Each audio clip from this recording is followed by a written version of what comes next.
I'm Georgia, and I'm going to analyse 3 elements of the 2 short advertisements presented in the Green Transfer episode Abandoned eBooks. Firstly, I will discuss the format of the advertisements and how aspects such as the visuals, text, and voice were employed. Secondly, whether or not these ads would be as effective if they were 30 minutes long. And finally, the cultural implications of both of these ads. The Think Brain Agency advertisement is effective in achieving its desired results. I believe that the creators of the ad aim to highlight the unreliability of ebooks and finding the humour and lightheartedness in a situation that many people may relate to. The format of the ad assists in achieving this desired result and its overall effectiveness by structuring it into 2 contrasting parts. The deep voice of the narrator in the first part of the ad functions to create suspense and tension.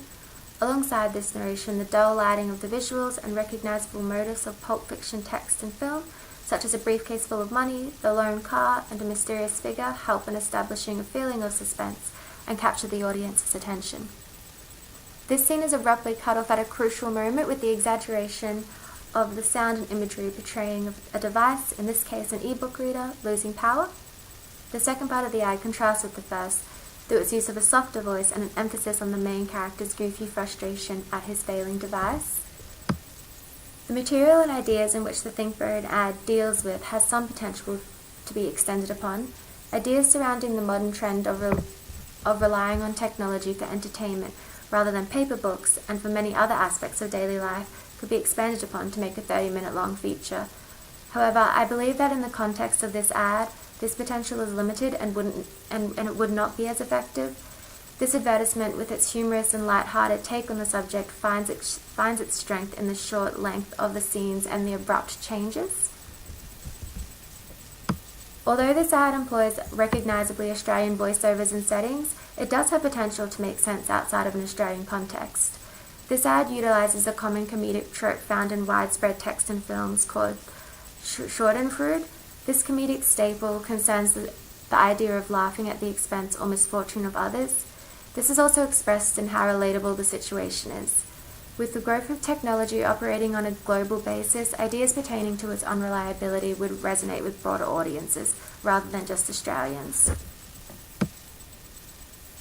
So elements of format and structure in the Enigma ad, which is the second ad, work to create a moral panic concerning the idea that important information found in ebooks is at risk of being manipulated through hacking and other threats that may manifest through technology. Firstly, developing a sense of fear is attempted in the shadowy and dimly lit visuals of the ad, which depicts different people from differing age groups could be subject to false information in ebooks. Secondly, in the eerie ambience and sharp sounds of the text being manipulated. And finally, in the historical importance of the text used in the ad.